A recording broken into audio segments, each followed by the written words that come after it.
Today we're looking at notes 9-3, rationalizing with conjugates. So again, we're doing more dividing, but today it's going to be a little bit more difficult.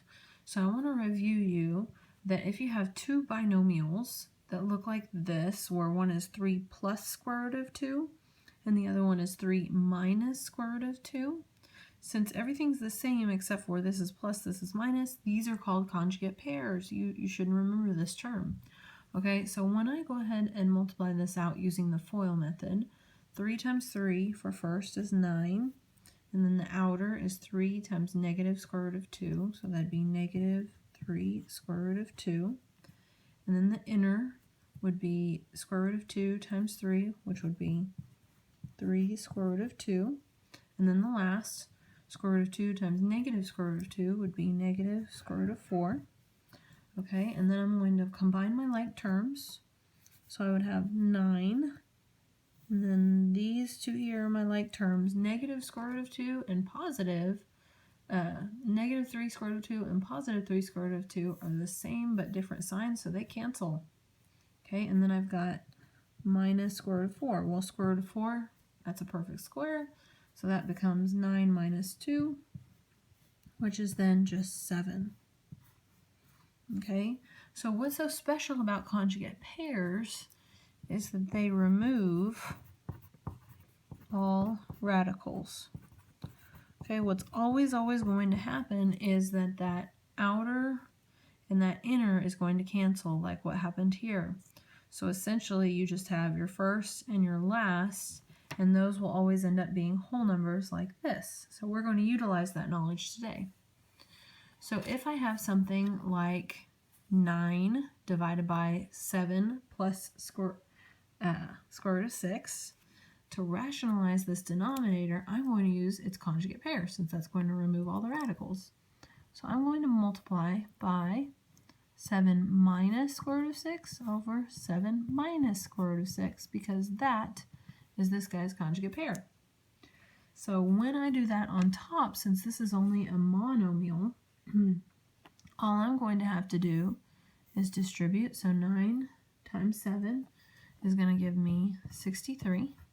And then 9 times negative square root of 6 is negative 9 square root of 6 divided by, remember, conjugate pairs, the middle, the outer, and the inner is going to cancel. So all I'm going to do is the first and the last. So 7 times 7 is 49. And the last would be square root of 6 times negative square root of 6.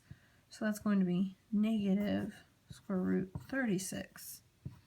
So then here, going a little further, I've got 63 minus 9 square root of 6 over 49 minus, that's essentially 6. So 49 minus 6 is 43. And then last, what you're going to do is just kind of clean everything up. So looking at this here, I've got square root of 6. That doesn't go any further. I can't simplify that. That's just 3 times 2, so nothing comes out. But hopefully you see there is a GCF on top, and I need to pull that out if I have it. So 9 is the GCF between those two numbers. 9 goes into 63 7 times. Minus 9 goes into 9 just once, so I don't really need to write it because it's implied there. And then I've got over 43, and this would be really useful if those two would reduce, but they don't. 43 is not divisible by 9 or 3, so I can't go any further. I just leave it. All right, let's look at another example.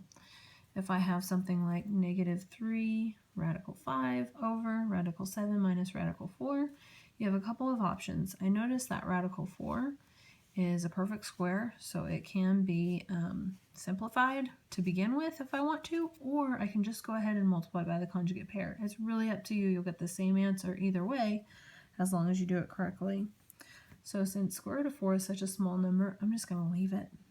And I'm just going to do radical 7 plus radical 4 over radical 7 plus radical 4. And then here, I really want you to visualize these parentheses. Okay, so on top, you're just using the distribution method. So on top I have negative 3 radical 35 when I do this guy times this guy, and then on this one, when I do this guy times this guy, I've got negative 3 radical 20, okay, over, on this one, I'm just going to do first, so square root of 7 times square root of 7 is square root of 49, or just 7. If you can do that in your head, great. And then remember, I don't need to do the outer and inner because conjugate pairs, that's going to cancel. But I do need to do the last, so that's going to be minus square root of 16, which some of you will be able to do that in your head, that you know that that's just minus 4. Okay.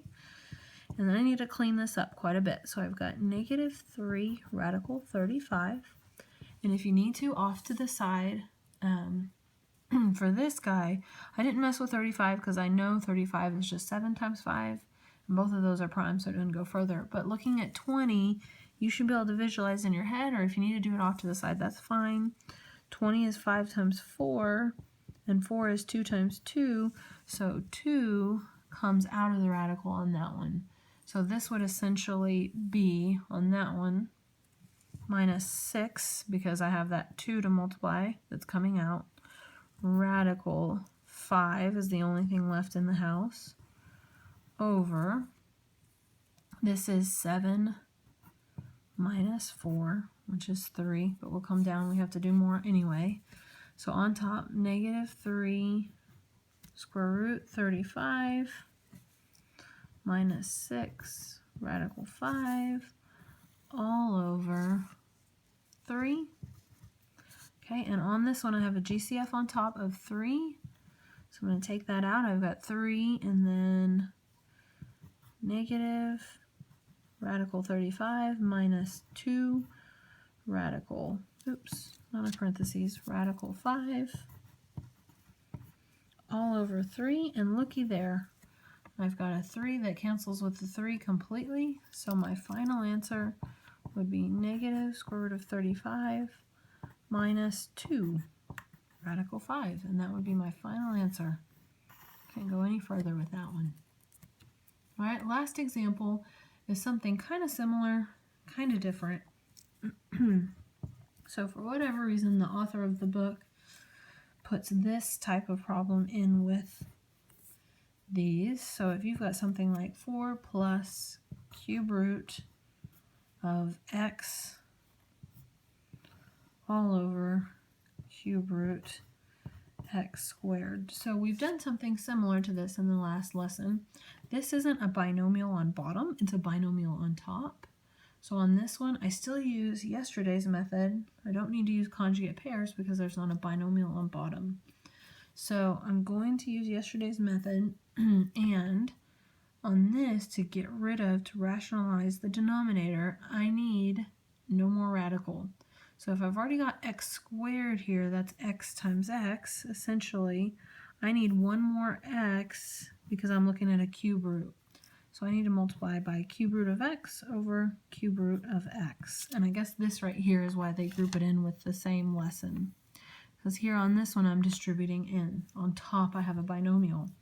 So this would be 4 cube root x plus cube root x times x, which is x squared, over, this is cube root x squared times x is x cubed, and the cube root of x cubed is just x. So here I've got 4 cube root x plus cube root x squared all over x.